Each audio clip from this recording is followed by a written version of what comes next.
Welcome back mga katambalan, mga hot topic and issue pag-usapan natin. Update po tayo kay Barbie Fortesa at kay David Licauco kung saan nga po ay nag-release na itong si David ng kanyang album na I Think I Love You. Makikita po doon sa post ni David na nag-pictorial pa ito at meron doong papel na nakasulat na I Think I Love You. Makikita naman sa cover photo nitong si David sa kanyang album na napakagwapo talaga nitong si David at napakaganda po ng song ni David na I Think I Love You. Samantalang si Barbie Fortesa naman po, matapos nga po ang naganap na shooting nito sa Seoul, Korea na talaga namang in-enjoy ni Barbie ang kanyang vacation, ngayon naman po ay magkasama ang Parda sa close-up event. At ito nga po ay sa Ayala Mall sa Makati.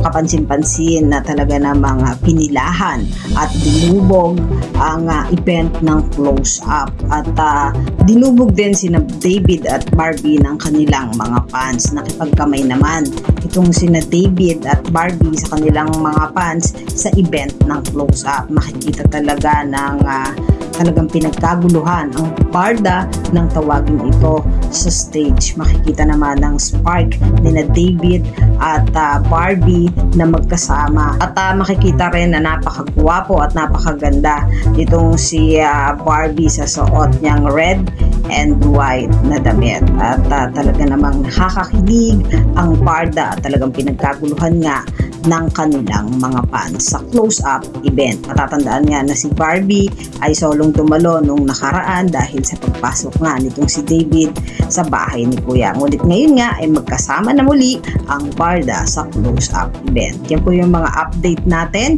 kay Barbie at kay David. Kayo mga katambalan, ano ang masasabi nyo? Mag-comment lang sa comment section at pag-usapan natin.